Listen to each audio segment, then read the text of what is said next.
Paul from Drums and Rums with the Backbeats Meets Spirits, and we've got a great last-minute kind of podcast episode that we're taping here today.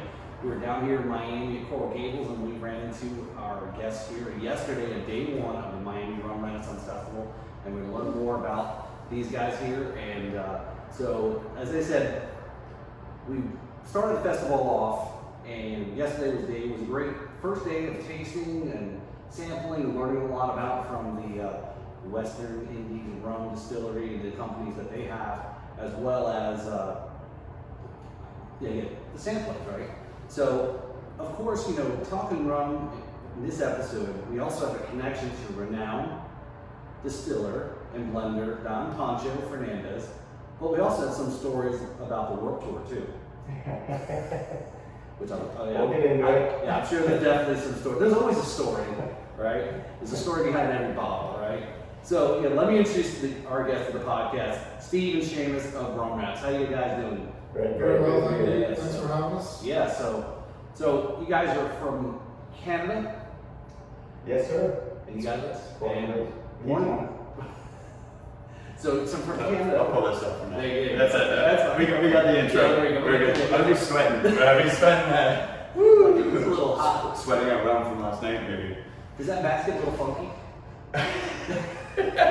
Yeah, I got two of them. I got a spare. Okay, there you go. If I'm dancing that all night, I gotta switch up. Oh, that's right. Yeah, last night we were taping this on the Sunday, the second day, just before we start the second day of the festival here. It's the grand tasting and all the exhibitors. And the guys had asked about where's the place to go eat last night. And it's like, yeah, you gotta go to La Trova, you may experience the Miami, you may experience the Cuban feel, the music, there's a lot of energy in that place. Unbelievable. We got in there, we didn't know what to expect, it was packed. You gotta book a table. So if you're ever going to La Trova, Cafe La Trova, because there's a couple of La Trovas, and you gotta book a table if you're gonna eat, and the food is phenomenal.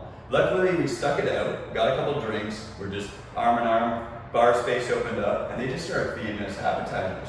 One after another started giving us an appetizer. We did give them a bottle of booze, and then the sommelier came over, got a little sniff. He thought this was fantastic. He said, "I'm not a rum guy, but this is drinkable. This is what I like." He had his poker face on initially. Yeah. You could tell he was holding up to the light, checking for the oils and everything. But then his eyebrows gave him away because whenever he had his first taste, he essentially, you could tell he was impressed. So that was a good indicator for us. It's a great feeling when you take a non-rum drinker and surprise them. Right. With something that they did not expect, and that's really part of the fun of the business. And that's the book can be deceiving, right? Yeah. And I think there's a lot of that goes where whatever the juice is in the bottle, it's packaged really well, and maybe not so good, and vice versa. And unless you're a long-term name company or very rooted and people know who you are, or things that are out in the Caribbean, you can put a very plain bottle. That's for sure. And because people are, oh, that's so and so. Yep. But when you're new, you gotta kind of claw your way, right? You're kind of. That's right. You can't make a silk purse out of a sow's ear, they say, right? So we have to be cognizant of the brand appeal.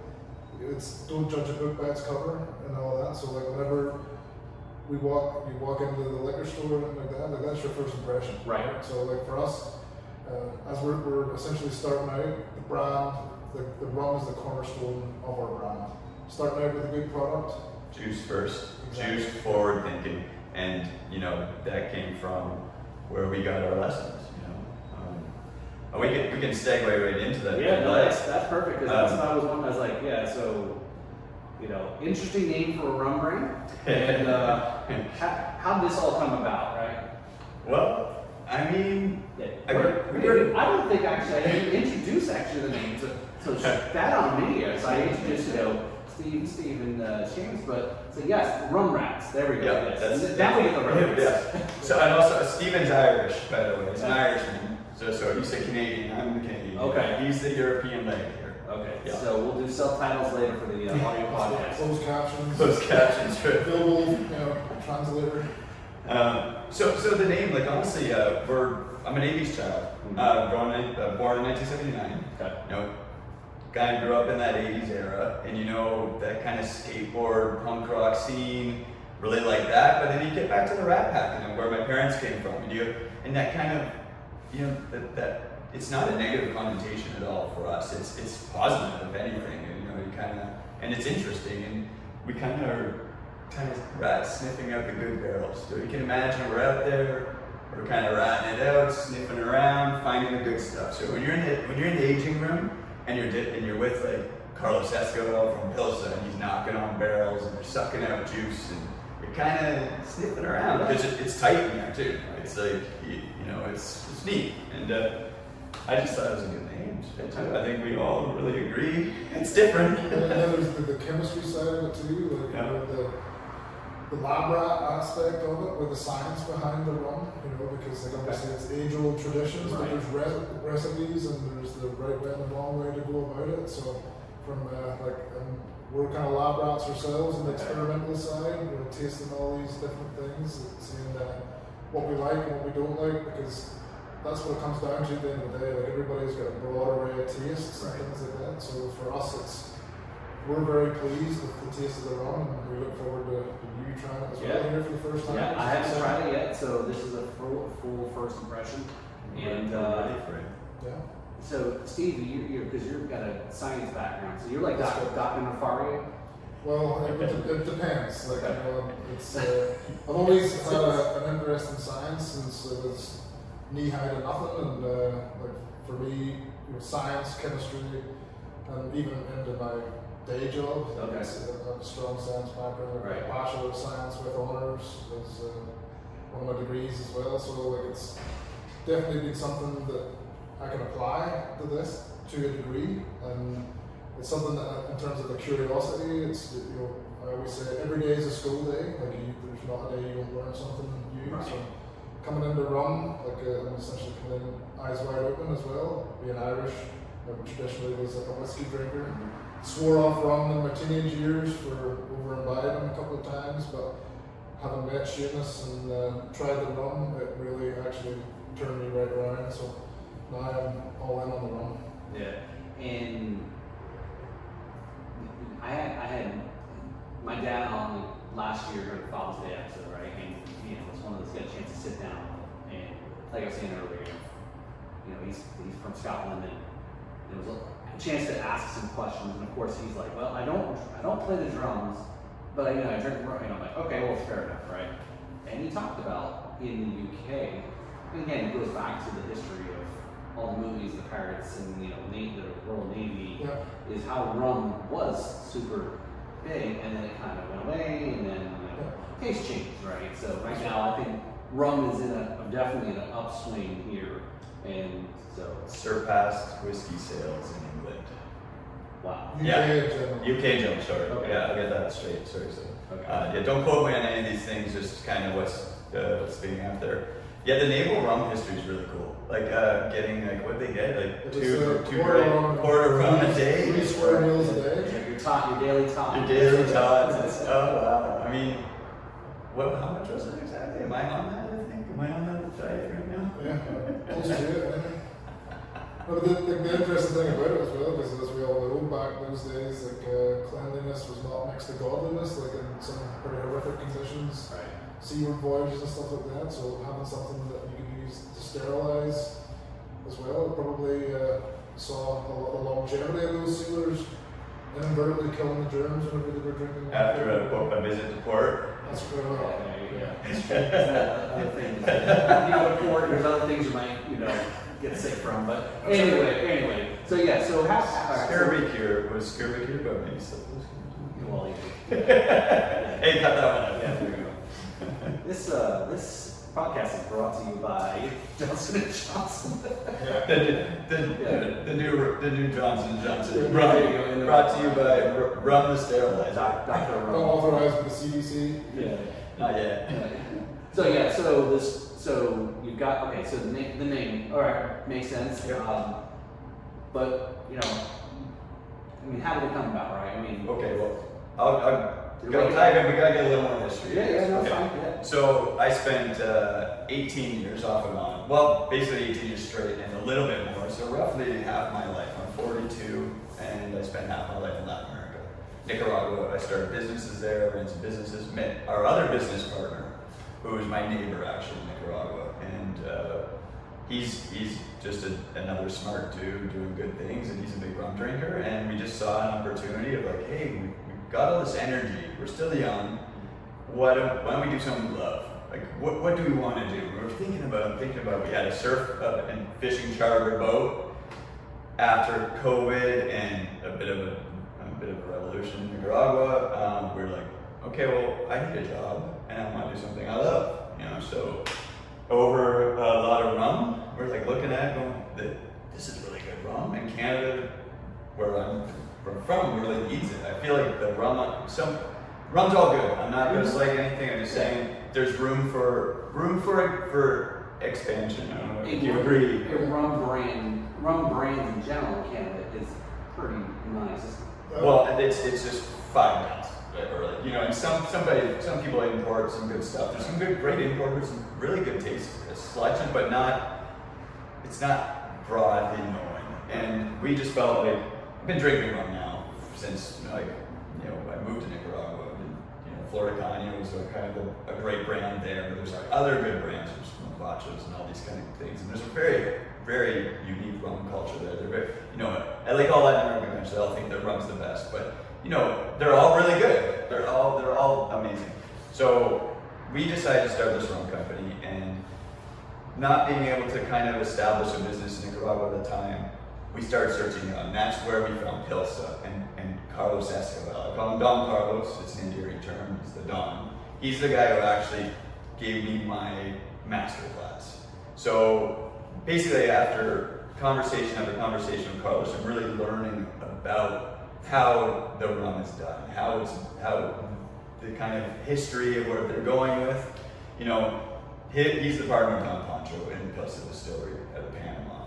Don Pancho is, he's still there, he's still functioning as a member, but we generally work directly with Carlos Esquivel, and he's just a wealth of information and really great. And every time I speak to him, I learn something new.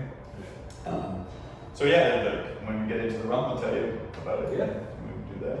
Okay. You want to segue into something else there? No. Just to give them a bit of background in terms of it's Canada in terms of the provinces. It's not like the US where there's spirits more specifically are readily available. In Ontario, as an example, it's the Liquor Control Board of Ontario, LCBO, is the only place that you can buy spirits if you were to actually go, shop into what we would call off license in the UK. It's only been relatively recently, within the last, just prior to COVID, that you could actually buy beer and wine in the grocery stores, never mind convenience stores. So it's very tightly moderated there, and as a result, even if you take it back just in and around that same time, 3-4 years ago, the beer brands and stuff were pretty much the top contenders that you would normally expect to see down here in the US. But then with the resurgence of the birth of the IPAs, and, the microbreweries and things like that, all the craft, I'm sure down here has kind of blown up the world over, right? So from a rum perspective, if you were walking in there, you would pretty much just see the brands that you would expect to see. There isn't really the avenue or the vehicle for the craft ourselves to break through. So for us, but it fits well with us in terms of the groundswell, right? Because like I mentioned earlier, you start with a good product, you build a good team, you get people to try your rum, and then you start to expand from there, right? Because where we live is, where Shamus is from originally, and where I live, is a relatively small community, and a group of communities on a peninsula. But the strength in that community is, it's something you have to see to believe in terms of the charity, whenever I first moved there, this is not a word of exaggeration, I moved up from Atlanta, Georgia, and the first 5 years that I lived there with a group of my friends, I didn't even own a house key. our front door was always open, the trucks were never locked, like it was pretty much like a Disney movie, white picket fence and all that, and like having grown up in Belfast in the 80s during the height of the Troubles, it was like I was living on a different planet. Right. Yeah. So, Yeah. That's it. There's tons of support for us in our community. I was born and raised in my hometown, and so was my parents. And my dad worked for the LCBO for 35 years. Okay. So he knows a lot of people, Yeah. and it seems like every bar that they want to help out, they want to support kind of new and local brands, you know, and it's a great place. But I'm situated in Toronto now. I live in Parkdale. It's kind of like a fun bar area. And, You do lock your doors up, right? oh, I definitely lock my doors in Parkdale. Yeah, it's double key. But honestly, there's a great support there as well. Just the bar scene is awesome, and we're definitely bar forward thinking brand. We really want to support the bars, the mixologists, the bartenders, and we want to support that industry as much as possible. So it's not just retail for us. It's bars and restaurants, because that's what I like to do. I love a good restaurant. I love a good cocktail. Look, and you're going down that path, right? As we were saying, you've got brand and then you have the product, right? There's a lot that are, and before I even got into this, I just assumed every bottle that's on the shelf in the liquor store, there's somebody making that behind that brand, right? So if your Hall's rum is on that shelf, I have distillery somewhere, and then I learn about, that's not always the case, right? Which is fun, it's a different perspective, different business model, different things and so forth. And so the brand is important, right? You've got your community, you've got to build up your team, you've got to build up and then they'll go with you anyway, right? Because they believe in you, they believe in your product, they believe in all the things you do. And especially one of your charity things I want to talk to you guys about, but we'll try to pick that for when we come around to it. So the rum. Let's get to the rum now, right? So we don't necessarily have to crack it open just a moment. So we're going to slow this in. Right? Okay. So I know you're. It's good. It's getting around that time. 5 o'clock somewhere, right? Yeah.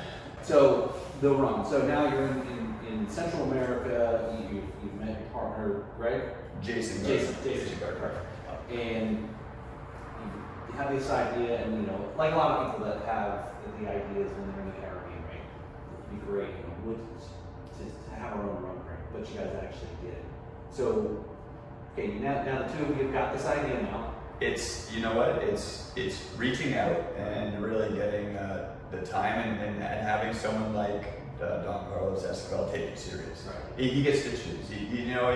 He's going to say I like the kind of the style these guys are going with. They're serious, and I think they can go somewhere, because he just won't waste his time if it's not someone that's going to do it right. And so basically you got to go down and take the time. It takes effort and time and energy, and if you don't have that energy to do it, you're just not going to make it. Right. It takes and the rum industry is a small industry. It's really family first, and to become part of that family really means a lot. Right. And I guess we're looking at it right now. Yeah, right. We got a good family, we got a good team, we got some trust behind us, and I think with this momentum and Steven Bell coming in and his wife as well, Elsa is our other partner as well. We didn't mention her, but we'll get there. But that's kind of how it happens. And I did the research. I did a lot of research. I kind of took my time and then started really just seeing it come to fruition. Okay. So, and that's important, right? You knew that going in, that it's a study. It's going to school. You weren't just going to show up at his doorstep and say, "Hey, make me rum." You've got to do your own. No, you go to the school. Right. It's kind of like the master class, where you had to sit outside the temple, all through all kinds of weather to prove that he was worthy. It's because having been relatively new to this and having experienced expos and whiskey fests and things like that, the first thing that I did notice was how much tighter and closer the community were, and I mean this respectfully, a lot less stuffy. There's definitely that element of they don't take themselves as serious. You're not dealing with the old boy networks to the same extent, and the, you know, things like that. So just from an optics perspective and from my relatively new dalliance in it, like it seems it's a breath of fresh air. Right. You know, and it's good to see that, because it's just the experience yesterday at the convention, and just watching the interactions with people and things like that. Like there was no airs and graces. Like everybody was like, I wouldn't say overly friendly, but like extremely pleased to meet you and all that sort of stuff. It was really good. I was quite surprised. And truly out there to help. Yeah. I mean, no one wants to see anyone do bad. Like everyone's out there upping everybody. That's right. You know? Right.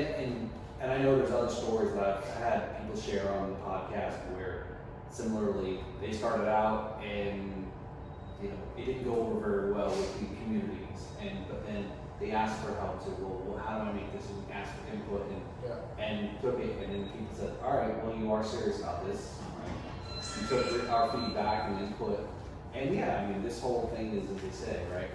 Rum is fun. There's no rules. Yep. And you know, look, we're all having a. I mean, who really? I mean, did we see a bunch of bourbon and whiskey drinkers like hanging out and nobody's wearing shorts and flip flops, right? Well, I guess they don't got the dance in there. No, I know. So it's all late to dance. I heard there was a certain rat at a restaurant last night, that was a dancing fool, right? So I'm not going to say anything more about that. You have to check social media for that kind of stuff. I hide my red with a If man. there's any salsa lessons that anybody out there knows of that we can sign a certain rat up for. Yeah, I could use some salsa lessons for sure. Yes. I'm open for dates. So going into the approaching Don Carlos did you have a profile in mind or what you wanted, or did you kind of come in with your homework and Yes. So, well, it's two ways. So you really got to take what the market is saying, and Don Carlos has his fingers on that pulse of the market. So for him, he goes, well, so what are you kind of liking? Where is your kind of your client price range? What you want to kind of get into? We kind of want to come in, base floor. You're on a 5-year. We didn't want to just jump in and be the 25-year, $300 bottle rum, because no one would trust us. So we really wanted to say, hey, we're working with a really good base. Let's start with a 5, a bourbon barrel aged 5. Get it out there. It's just as sure as sipper as a mixer. And I kind of listened to Carlos saying that. We thought, hey, we'll do white rum. He's like, you can't compete in white rum right now. The big boys have white rum, and you're not a big boy. So let's cut that. But you know what I mean? I'm not there. We're not there. Yeah, you know what I mean? I get what you mean. I mean, you're competing against a jug handle of Yes. For $15 and just the time and effort, like the bottling, labeling, we're losing business right away. And you know what? It's not all about dollars and cents for us, but we still need to be able to make our minimum living here. Right. So that's what happens. You get there, and then for flavor profiling, you go and they just send samples and you just start picking it up. So we want to do something funky, a little more Jamaican style, but this is a Cuban style elegant rum. So it's that smoothness. We really want to stick with that bourbon-esque kind of ethos of alcohol where it's non-chill filtered. We're not filtering anything. It's basically cellulose filtering, so you get those oils. When you chill filter, the oils float to the top, they scrape it off, and you get a very clear alcohol. But it's too alcohol forward in this way. Yes, this is alcohol forward. When you taste it, you'll know this. But you get that last bit of viscosity sitting on the tongue, and that's what I like. I wanted to have something that was interesting, and that kind of is, for a 5-year. This is true 5 as well. The youngest year in this mix, in this blend, is 5. That doesn't mean there's not an 8 or a 10 in there, right? And so we take those samples, and I'm not really part of that full-on geeked out, like seeing every single barrel. I'm like, hey, give me something like this. And then they go, here's 5 samples. And then I go, mix these two together. And then I go, okay, and then we try that. And I go, well, hey, add a little bit of this. And that's kind of where it goes. And it's fun. It's a long, arduous process, but it's the whole point of it, right? Right. And then you get something that you like, and you start bringing it to market. And hope people can see why you brought it to market, rather than just kind of slag it and be like, what do these guys know? Right. And there's definitely an element that's starting to become apparent in rum and like across other industries where people are really beginning to care about what's in their rum. So they want to know if it's ethically sourced. They want to make sure that it's sustainable. These are aspects that speak to people, you know, and like that's something that's important to us as well because we can stand behind that, right? And it's part of our ethos as well in terms of bringing people along for the journey, right? Because like, we are grassroots, like, we are creating the groundswell, we are guerrilla marketing. What you see is what you get. Like, you want to talk to somebody in the Rum Rats, chances are we're going to be talking to one of the four of us, right? Like we're not hiding behind it, or you're not rubbing elbows with suits. Like this is it. This is ground floor. You know. And here, and the other thing he's saying about working with a a sustainable, ethical company, Pilsa is doing that. Sharecropping and paying farmers properly, doing the right things, and really just employee forward thinking. So when we went down and toured the distillery, every employee's handshaking Don Carlos's hand. But he's the boss man, and so they care. They really care, and that's something. I mean, I'm not going to say bad things about anybody, but not everyone has that history. So finding that for us was very important. And then just liking people. And I think that's the big thing right now is this. I don't want to call it a surge, but more awareness is going on in the rum world, right? Especially with the GI indication farmers is kind of putting out there. We talked about it yesterday about certain other spirits have their claims on things. And people don't get it with rum, right? Because they don't understand, and they don't understand to that point.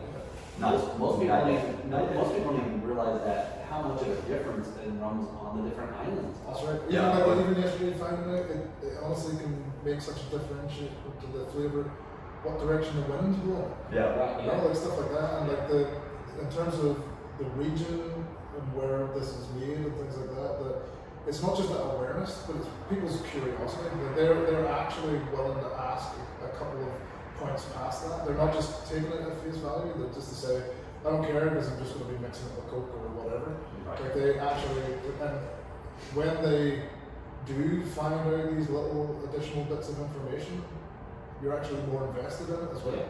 And like we have the ability to give them that additional information and kind of feed their curiosity.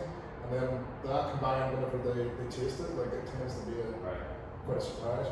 Like in our marketing, you can see if you take the bottle, it's got more information on this than almost anything you see on the shelf. So you got your single origin, your traditional Canadian style. You've got tropical aged. You've got column still, non-chill filtered, molasses base, bourbon barrel aged. So, all this kind of stuff's on there, and a single origin rum and the map of the area, the Arco Seco region. So that is where the cane is grown. That's where the distillery is, and that's the area. And the saying goes, and I didn't make this up, is where the warm Caribbean air meets the cool Pacific breeze. And we're like, this is the Arco Seco, and that's the area it's from, and that's where we kind of went with that. And I think that makes it interesting. And if you're going to make a trip, you're wondering where to go on a vacation, come on down to the Arco Seco region, go surfing, see a distillery, drink some rum, enjoy the tropical lifestyle. I spent the last 15 years of my life on a surfboard and on a surf break. So this is what I'm a surf. I sell rum and then I want to sell it just so I can go surf again. So if you're going to Central America, I'll give you Shamus and I mean, tour guide. Seriously. Well, you want a Spanish-speaking tour guide, and therefore I'll also teach people to surf. I love pushing people in a foam top. And the other part, like in terms of ingredients, like there's no additives, no preservatives, like there's not chemical compounds on there that you can't pronounce, things like that. Like it's about that purity, it's about that simplicity, that's essentially what our brand is. 100% puro, like all things good. And do I have to do now 3 different languages? Well, I barely mastered English. It's started being my first language, so. Well, what did we say yesterday? Give us a limerick, bro. So I hear an Irish limerick? No. Well, I guess we can't curse in this one. Somebody made a comment yesterday about they were learning English here. I was like, trying to learn English in Miami. Yeah. No. Well, when I was immigrating to Canada, I filled in my application, and it was a pretty arduous process, as you can imagine. Like I've been in Canada 16 years in January, and I've done 3 full laps of the world since I was 18, living and working in various countries all over the world. So you have to compile all your background information, wherever you've lived for longer than 3 months, etc. So when I submitted it all, and I got a letter back saying that I had to sit an English test. So I was like, called the company that issued the letter, and ironically, it was a girl called Megan Chauncey.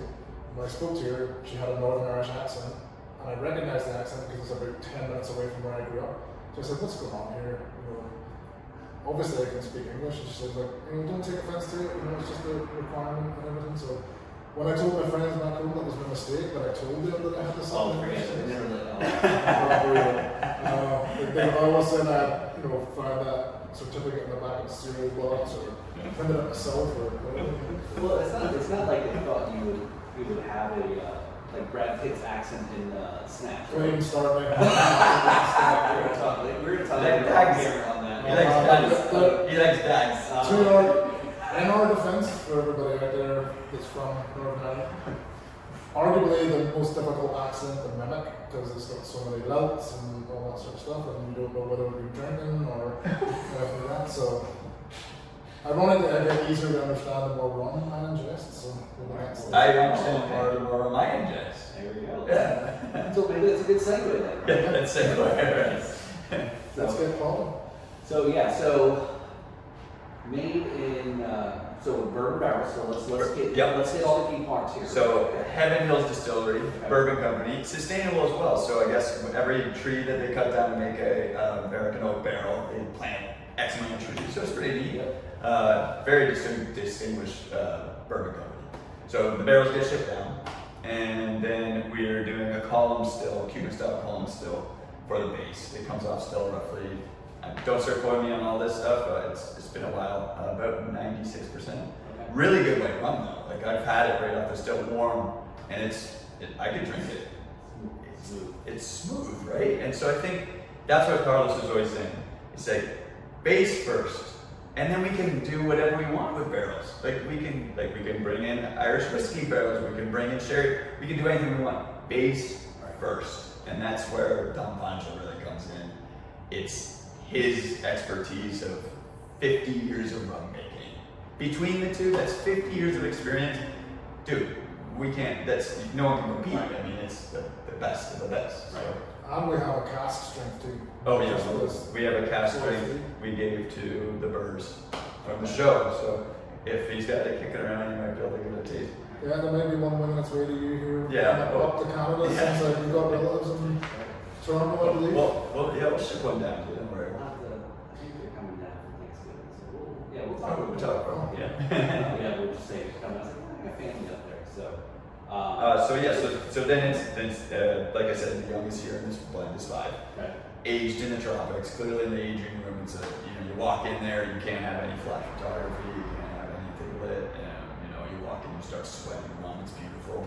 You're getting a little buzz on. There's angel shares just all over you. Well, because it's so humid, but it's dry. So yesterday when they're talking about the distilleries being on the ocean and that kind of moldy kind of thing that screw up the flavor, where we're aging, it's in the driest area. So you get like this really hot, dry air, and then you get into the room and it's just sweating with rum. It's pretty cool. It's a cool experience. There's 5,000 barrels in the room. You're like, whoa, it's trippy. Yeah, I haven't been in the distillery outside of the U.S. yet, but I'm just a different thing. Put it on your list, man. Better come on down to the Rum Rat Strip. We'll make a whole documentary. Surf Nicaragua. Surf Panama this time. Yeah. Was it a band or a song? Man, story. Oh yeah, maybe. Yeah, right. There's our trivia question for the week. There you go. Answers on the card. Yes. So 87% proof or 87% proof? Yeah, 43. So 42 and a half, give or take, but it's So not a whole lot of bringing it down as it comes out. Well, I think what we're to do is we get an age profile into the 8s. We're releasing 8. We'll probably up the alcohol percentage a little bit because the flavors will be to kind of come out a little different. Yeah. I think when you want to prove to something where it's palatable for the average consumer, Yeah. but you also want the rum guys to want it. So this kind of like 3% over is maybe in your mind a little bit, but also I think with something that's only 5 in a barrel that you want to kind of prove it so you can get the flavor out of it. So let me ask I would add water to this, like we said yesterday, and the thing is, they actually, when they do tasting, they're proofing it to 20%. 20% or 40 proof, and that's where you're going to get the true essence of the flavor. So, I would even add a little water to this personally to get, if you really want to taste what is coming out of it, you want to get those tropical notes. You're going to get bananas. You're going to get pineapple. The yeast strain is proprietary pineapple strain for when we do the mash and stuff. So you're going to get that tropical funkiness. But also you're getting the bourbon, right? So then you're going to get that aftertone of the smoke. You're going to get that little bit of oak in there. You're going to get that kind of, it's pretty neat. But that's why we proved it to that number, if you're asking. Okay. The cask strength, if I give it to someone who doesn't drink rum, they're just like, fire. And you're like, well, then don't drink the cask strength. Right. Let's add some water to that.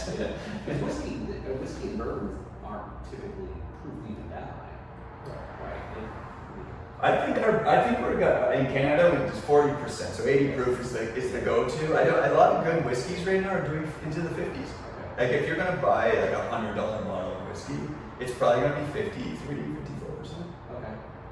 And you know what? I think the bartenders love it because now you're making a cocktail without the water in it. So you've got the base thing. You can use a half a shot now, and you can add all your flavor into making this really cool daiquiri or pina colada or anything you're doing, mojito, any cocktail, all the crazy cocktails you're making now, the bartenders love a cask strength. And it's not really available to anyone, so we really are selling it to the bars.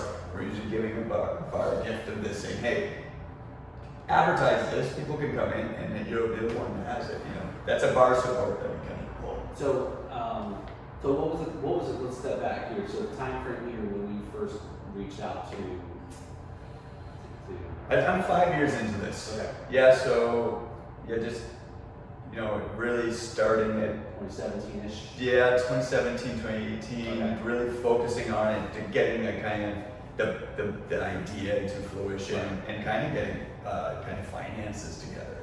And that's where our fourth business partner Jason, he's a heavy intelligent investor, and he's just a sounding board for everything finance, and he's just the great person to have on the team. Good. And I think with us we've built something pretty unique as a team. It's a family. We're a family now. We're the sum of all parts. Yes.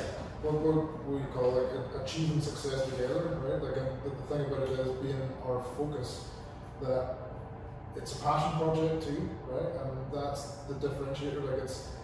We don't look at it as a job, right? You have to love what you do and never work a day in your life, Right. kind of thing, right? Like this stuff's fun. We like this. Yeah. We like it. I like dancing. I'm very good at it, but Hey, you look dancing's in the eye of the beholder. Man, you look like So tears.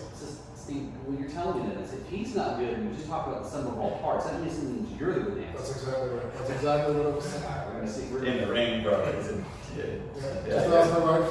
Yeah. Yes. All right, so that's 2017. Yep. How much in the first bottle when? So this is right now we're pivoting and everything's being bottled in Panama. Single origin. That's the way we're going to do it. But to start, we shipped it up in bulk and got it into Canada, thinking we could get into a small distillers program.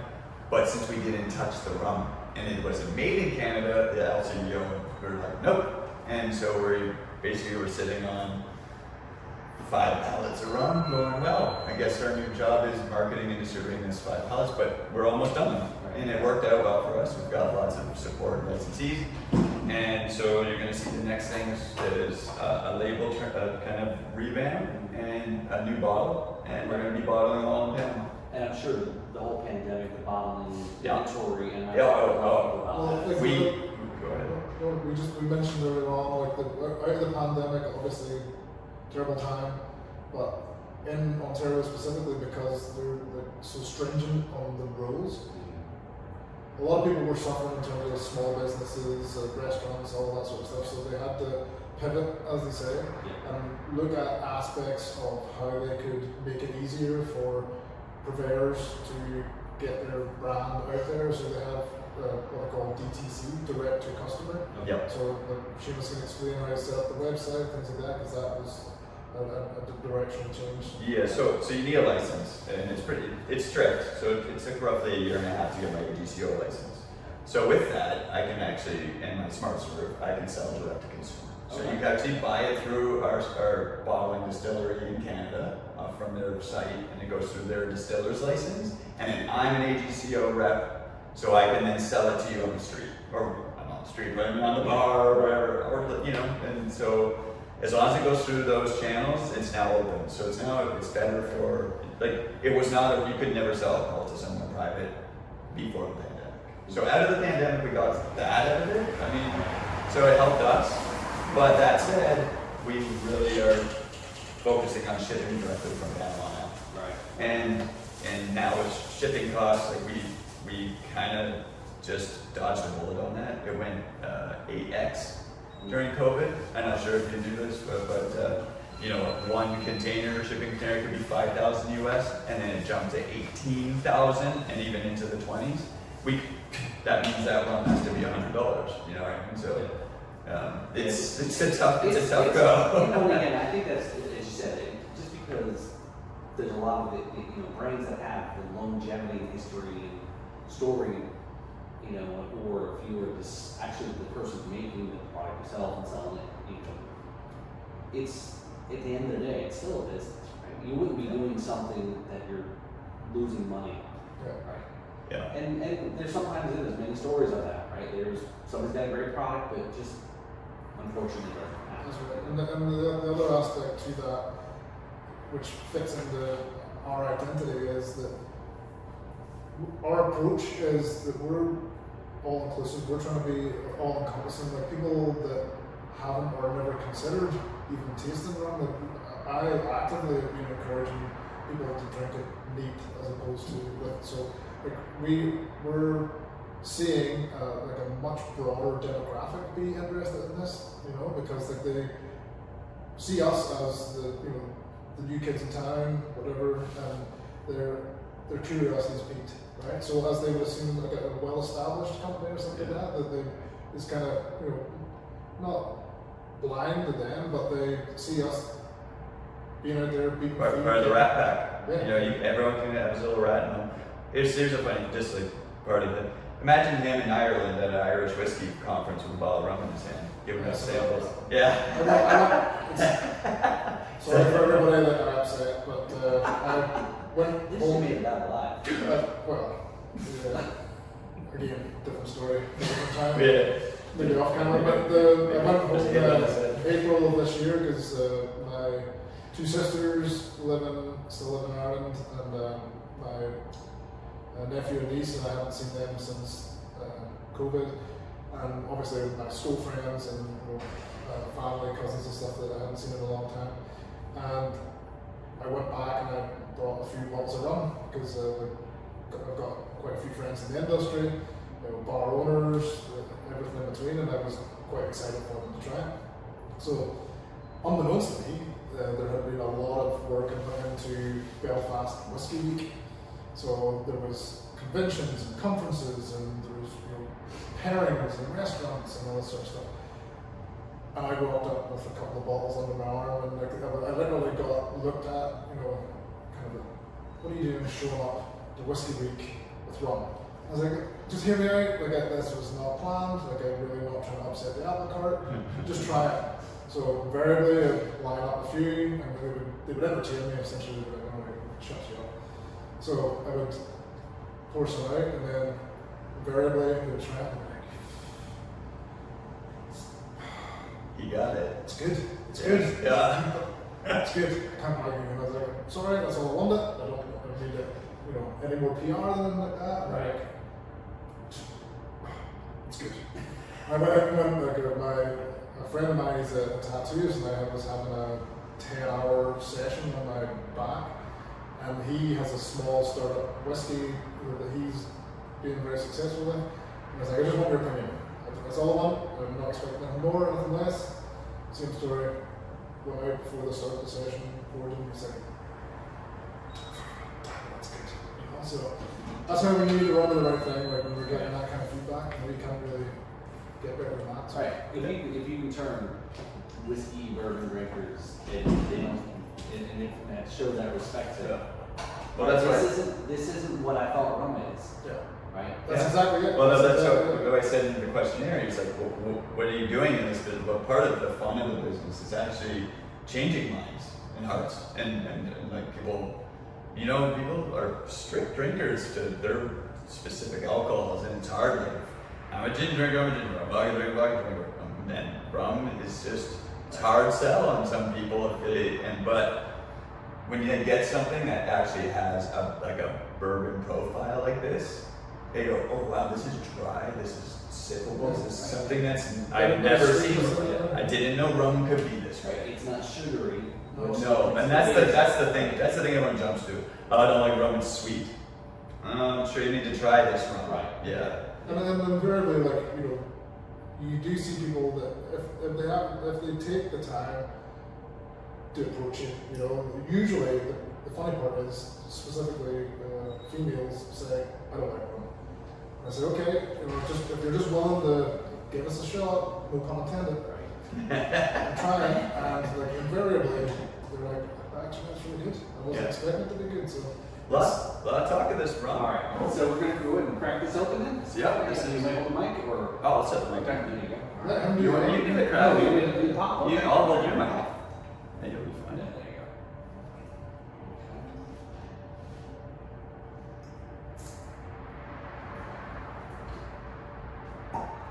Ah, there you go.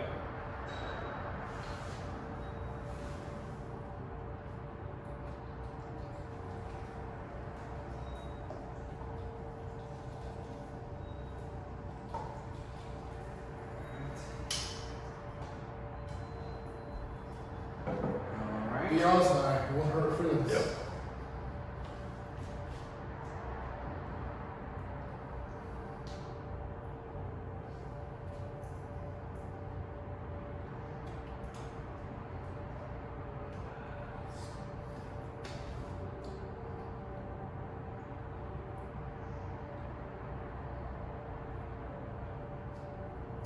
It's very smooth, That's usually the first thing that people say.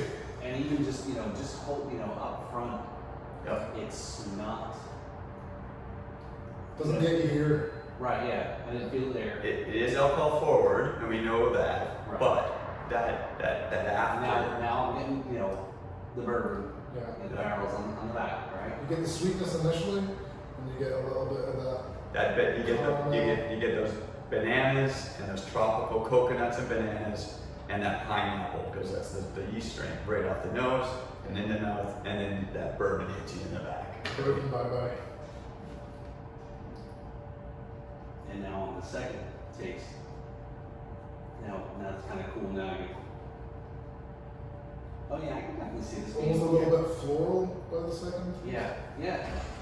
I can definitely see this being you can be a sipper. Yeah. Yeah, for For sure. a 5-year, that's For a 5, I think it's impressive as a 5. Great cocktail mixer though. It's priced right. Right. It's priced in that mid-rail price. It's not a well liquor. This isn't going to go in the well. So what is it going for here in Canada? Well, not here. In Canada, we are at $39.50. Alright. And licensees get a little deal on that, and we support the licensees on the back end. Yeah, it's been fine. That number hits right. That's Canadian dollars, so I think what we did exchange roughly. they're probably talking 32. Yeah, $30. Alright, yeah, that's not bad. For a craft rum that's Yeah. made, In an origin country. right. Yeah. And honestly, like being like the small town that we mentioned earlier on, like one of the restaurateurs there, he's Italian and is very into, obviously, his wines and his pairings and everything. So I went in and I said, I gave him a little bit of background, but I said, all I want is your honest opinion, like from the tasting. And he pretty much said the same thing as you. Like, but the other thing that he said was, he says it's a conversation piece. He said, you know, that's the uniqueness of it, because it is part of the hindrance now, obviously, with us starting out. He said he liked that, you know, because he's going to gift them to friends of his for Christmas. And then the first question is, well, where do you get it? You know, so that exclusivity of it is, you know, working in our favor a little bit right now because they like it, and then because they like it, the very next thing is to say, how do I get some? And the bars are doing off sales. So that's a new thing that happened in Canada. So you can walk into any bar and walk out with a bottle of booze. Okay. And you know what? And that really helps. The bar will put, you know, they'll add $5 to it, and the taxes get paid. And you know, if anything a bar can do to make a little bit extra right now is the best thing you can do. And we're down to support. You know what I mean? So. And we had a lot of, I mean, we're not controlled nearly like in Canada, right? And we're not a major ABC state, you know, like elsewhere in the US, right? So a lot of people are very jealous that, you know, that here in Florida, we're pretty much wide open, right? But then, of course, the challenge of that is, this is still distributed. Distribution, that's what we're, you know, we would love to be taught. If any listeners are interested in talking to us about helping us distribute Florida, Chicago, Illinois, New York State, California, anybody, we'd love to talk to you about it. Because Yeah, I I definitely think if you guys haven't yet, is to, you know, do that introduction. Maybe today, you know, again, we're taping it here on Sunday, second day of the Miami Rum Renaissance when you're listening to this, but is try to run into, and I'll introduce you to whoever I see, is maybe Florida Rum Society. There might be people from that, right? Because that's the people you want to get in front of, right? Yeah. There's the Florida Rum Society. My understanding is we're one of the largest, at least in the U.S. And they have bars. They represent bars. And they have other places, That's right? the, yeah. Going to have to be a larger margin. So yeah, those are the So yeah, no, that's really. I can't wait to try it in a cocktail. Especially, I know you've got your daiquiri, your version of the daiquiri. I made I want to maybe try it on the OG. Okay. You know, but I guess tell you a cocktail and kind of throwing out here. Coconut water, but real coconut water, don't buy the sweetened stuff. A little bit of lemongrass, but you have to muddle it or either soak it in a tea and then cool it. And then ginger. Raw ginger. But you basically make a ginger lemongrass tea, you get that cooled, coconut water, this rum on the rocks, make a lime wedge in there, it's like our version of a mojito. Or I'm telling you, a little lemongrass mojito, a little mint in there too. I love fresh herbs, that kind of feel. It's a real good tropical. It's basically a cure. It's medicine. If you like a little bit of sweetness, like pure pineapple juice. Yeah. Goes well. Or real cane sugar. Like if you can get a block of like proper cane sugar, like you know you buy like the dulce. I don't think it's gonna be hard.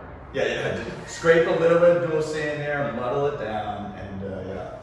I definitely can see that we're talking about as medicine. And again, back to my people we were talking before we were just a little bit ago talking about my grandmother, and it always would be, you know, say, oh, have me do a little hot toddy, you know, and make it with my Pure. I love hot toddy. You know, my parents, you know, scotch, you know, that they've had in the house or whatever. So I'm like, definitely I can see going with that. Oh, this hot toddy season in Canada right now. Yeah. Let's get those hot apple ciders, get some local apple cider in Kincardine, and Anderson Farm, some eggnog, and a hot toddy, man. Woo. Those are drinks that you can. Hot butter rum?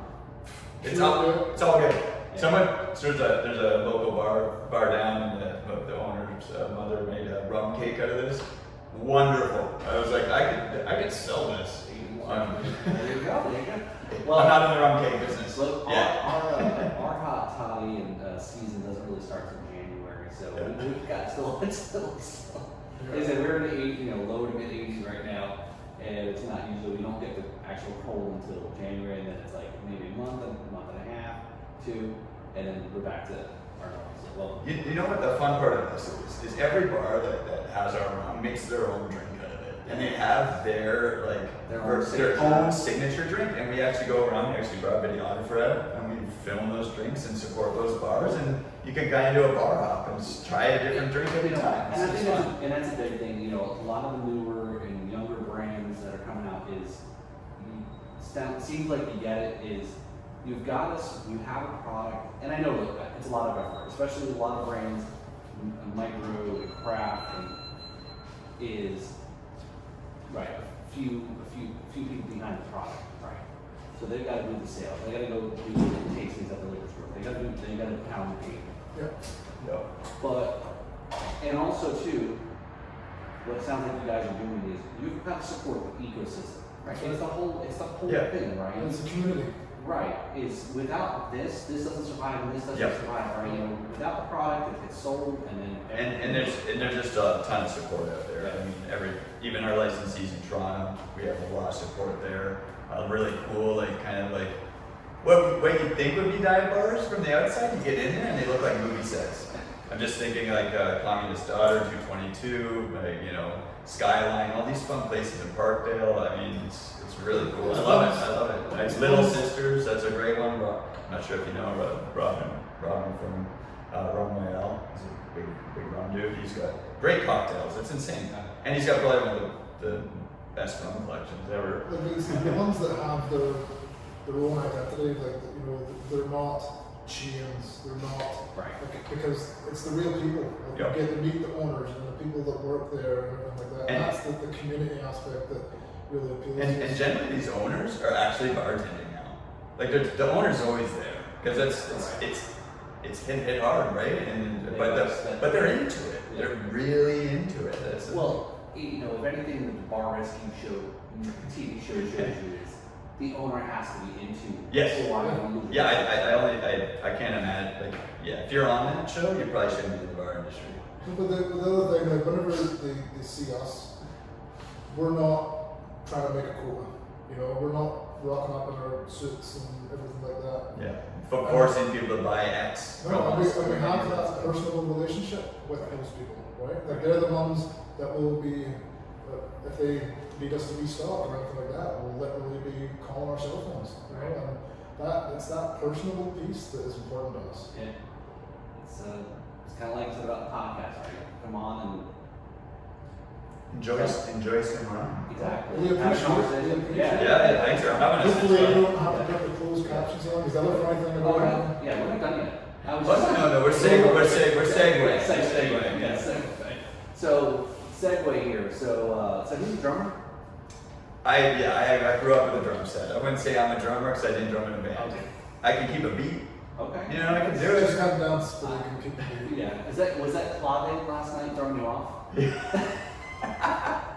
I think when you put that mask on, you can't really see. So when I was dancing with the girl, she just came out of nowhere, and I bumped into her, and then I was like, I can't see you, just so you know. And she could dance. She knew how to dance. sounds like excuses. Oh yeah, right. Notice he said he couldn't see, he didn't say he couldn't hear. Or feel. Right, more feel. Yes. That's right. That's right. Yeah. Her husband was totally cool with it too, and then he threw that rat mask on. I think he wanted to borrow it for the name. You can tell he immediately regretted it after he put it on. Yeah, so I've been breathing into that all day. Listen, guys, we don't kink shame, so whatever the role playing they want to do, go for it. That's Okay? great. Hey. Each to their own. Yep. So speaking Furry. of odd segue is this here. So the Florida Panthers here is the local hockey team, right? So I guess we could be talking about hockey, but no, we aren't. And there's a whole story with the Panthers and a rat. Oh. So people throw these fake rats on the ice. They're kind of like in Detroit where they throw the octopus, right? Oh wow, that's great. So the story behind the rat is Scott Melody during I think it was the Stanley Cup Finals in the mid '90s. There was when they used to play downtown Miami, there was a rat that was either in the dressing room or somewhere, and he was scurrying past them and he slap shotted it, and that's how this rat story kind of stuck about was the Panthers and this rat thing. So it just oddly came to mind when we're talking about your mask. Oh, we did. Well, We reach out to the Panthers. Well, reach out. We need a spokesperson in the hockey You league. get you a slap shot on the head. You're Yeah, there you go. animal cruelty. Yeah, just don't tell them you're Maple Leafs fans, right? Yeah. Well, I mean, So yeah, so music, right? So that's Yeah. this Warped Tour story. oh yeah, so out of high school, I dropped out of high school. I went back eventually and I went to college for a year and got out of that one.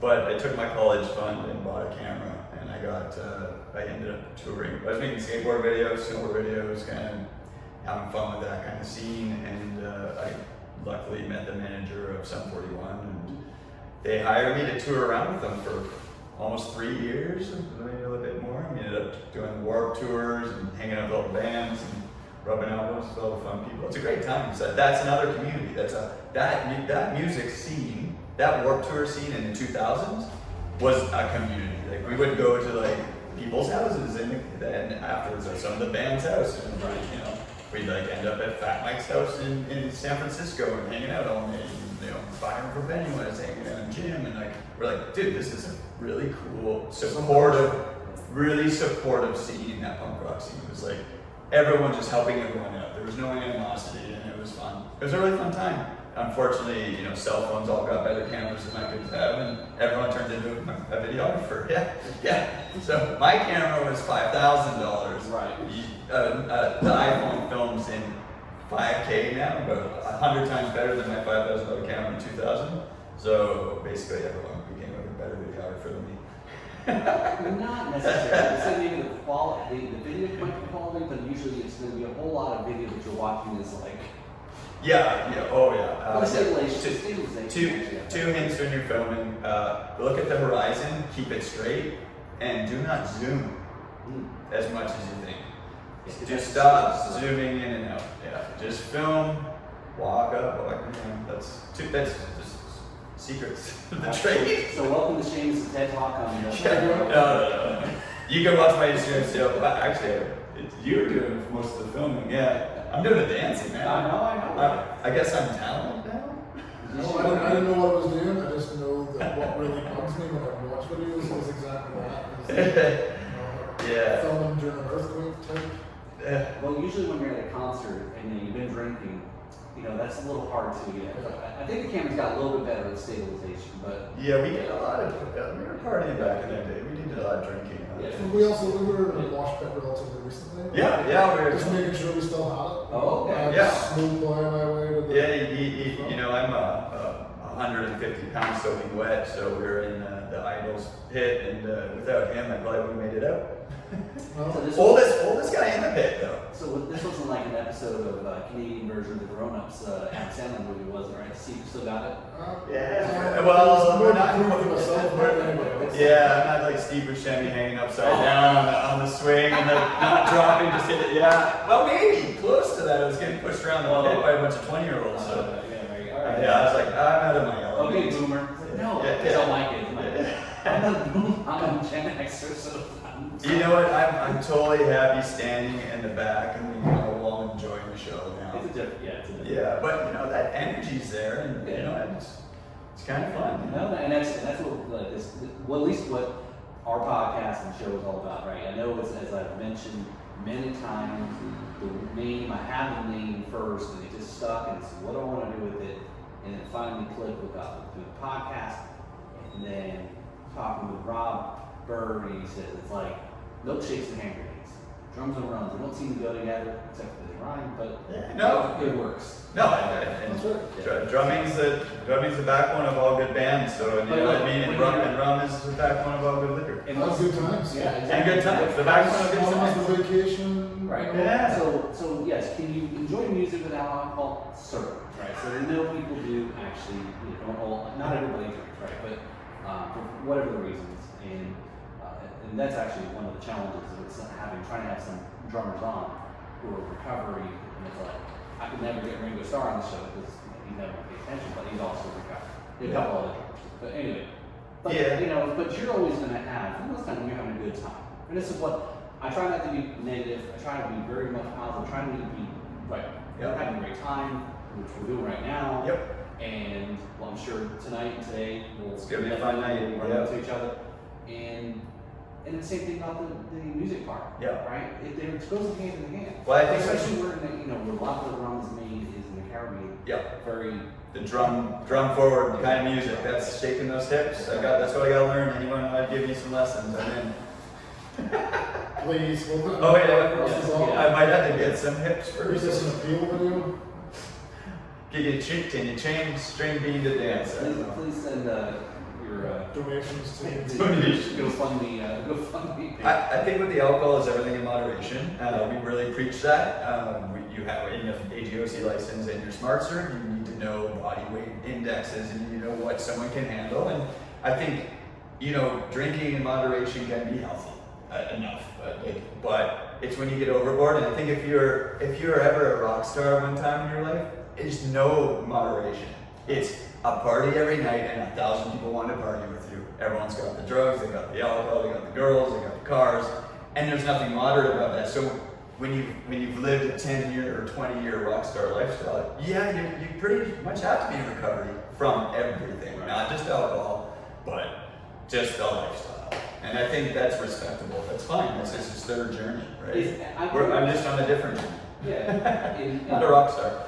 And does most of the musicians nowadays that are coming up have learned some of the excess of the 80s and the 70s and 60s? Oh, yes. Yeah. I mean, they're not as crazy. People say there's no more craziness anymore in music. I mean, there is, but. Well, the interesting thing, you talk about Gen X, Gen Z seems to have literally put the speed brakes on that. Where, in the UK and Ireland specifically, there was the big binge drink culture. Yeah. Chugging. Oh yeah, and from just the lifestyle in general, the joke about what's the difference between an Irish wedding and an Irish funeral? One less drum.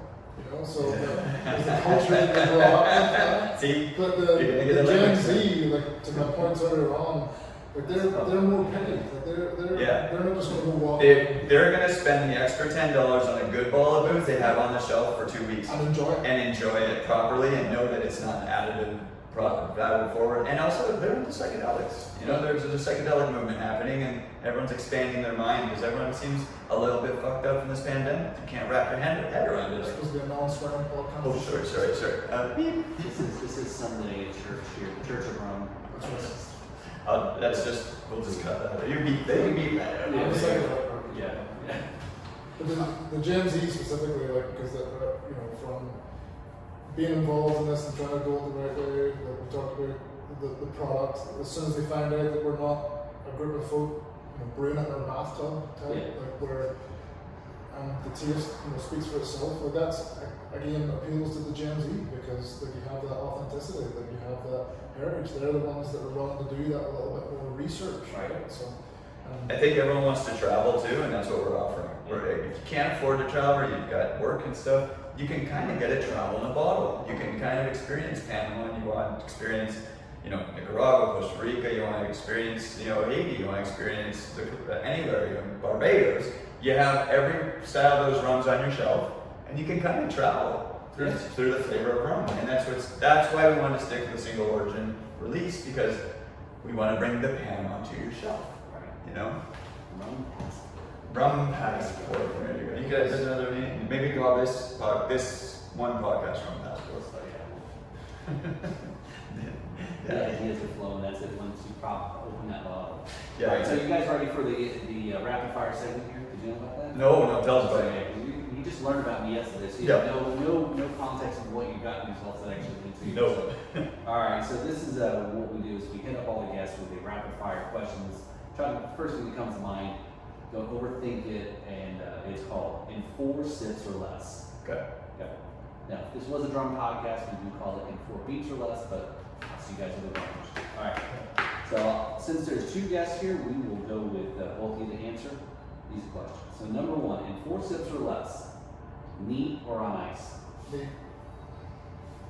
I like a cold drink, but yeah, neat first always. First drink neat, second drink ice. Okay. All right, and that's always the kickoff question for all of us. So everyone gets that question. You're not that buzzer? Neat. Or so it says. You're gonna win fabulous prizes. All right, so in 4 sips or less, first rum you ever had? Rums. Yeah, a Bacardi. Okay. Bacardi white rum, hangover. I was 16. Alright, so here we go. So 4 sips or less. Sticking to the brand here, we're going to kind of stay along with it. Mighty Mouse, Mickey Mouse, or Splinter? Splinter. Come on. You can see the mask. TMNT. Yeah. We're the Ninja Turtles. I'm glad you said Splinter, because we would definitely probably got sued by Disney for, making likeness of, Teenage Mutant Ninja Turtles right here. Yeah, I got a joke for your dad after this from Miami on the okay, Disney you got it. Alright, so we're going to stay Canadian. Hey? Bob or Doug McKenzie? Oh, they're both so great. I'll go with Bob. It's my uncle's name. I'll go with Bob's, it's Melania. So for those of you who don't get the reference here, I guess if you're listening to this and you're Canadian, exactly. Hey, how you doing there, eh? Oh, who wants some rummers? Okay, let's go for a rip, bud. Now, wasn't there a scene when they went to the government store to go get his dad his beer, and they brought in the mouse in the bottle? Yeah. Okay, so that was like a scam you could do in high school. You could get a case of beer and then throw a mouse in, and the rep would come and drop a new case of beer off for you. And then just to avoid the loss of the records, we know you're doing this, assholes, and just drop you off the case. Sorry again. So I don't know if I don't know, again, you guys are Canadian, you've got a brand that's called Rum Rats. Is there a tie here that you can play off on some social media? No, we will not replace, there's no rats in our bottles, ever. There's not a rat that's near the distillery, it's nothing to do with it. And it cannot You're not getting a free bottle. You're not getting a free bottle. Have you heard the term screeching in? Are you familiar with the... No. If you go to Newfoundland, like if you're there for the first time, you get screeched in. Yep. You have to kiss the Screech is a claws. rum. Yeah. Screech is a sour rum. It's like a sour rum. You figuratively and literally have to kiss a fish. Yep. A cod. A cod. And then you get screeched in and you have to take a short screech. Out of the cod's mouth. No, it's good. So, But we'll rat someone in. We'll do the ratting in tonight. We'll give it a try. You don't have to kiss any rats. What do you do, man? I'll wear the mask. There you go. You gotta kiss the rat mask. Alright. Get your rat in.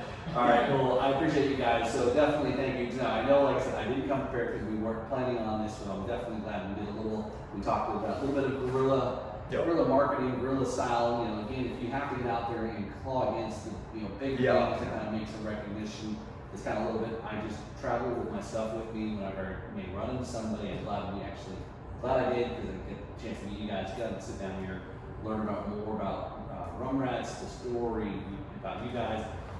Again, love it, definitely follow along here. So since I don't have it with me, I'm going to have to get your addresses, but normally, once you get on the podcast here, we've now gone through the rapid fire, you become alums of the podcast and the numerous folks that we've had on the show. Awesome. And so we'll sync up later. So I can't present you something because I don't have it. Well, let's hold the shirt up. Let's hold the shirt up. There you go. There you go. we'll do a part 2 and kind There you go. So there you go. This is, go follow us on Instagram, the Rum Rats.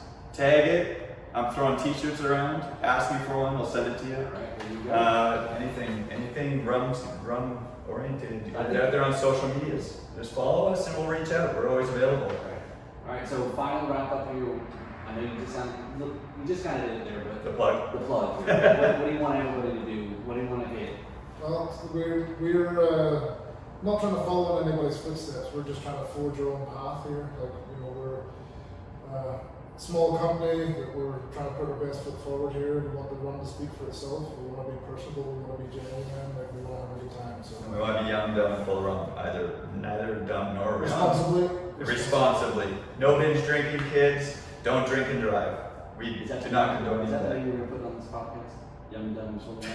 Yeah, I think Sure, go ahead. There you go. That's gonna He's be- got a tattoo on his leg. He's wearing trousers today. You want to put my trousers down and show you? No, that's all right. Later? No, that's all right. All right. I do wear kilts now, but we're not going there. All right. Thank you very much for having you us. got it, It's guys. been a pleasure. Jay, thank you so much. It was fun. Yeah, Well, appreciate it. we're going to have lots of We got rums lots tonight of- at the Miami Rum Renaissance. Everybody will be here next year too, so make sure you get your tickets early. Come out tonight. You're still available. Yeah. Coral Gables, Women's Club. They're not going to see us tonight. Oh shit, never mind. Don't- Sweet don't worry about it tonight. Next year, Miami Rum Renaissance. There you See go. us there. Come to our booth. There you go. That's the plug we want. All right, guys. This is all with Pat. Don't forget to follow us on social media, like, subscribe, do all those things. You know what you need to do. And appreciate y'all for checking in. This is Paul with Backbeats and Spirits. Here we are.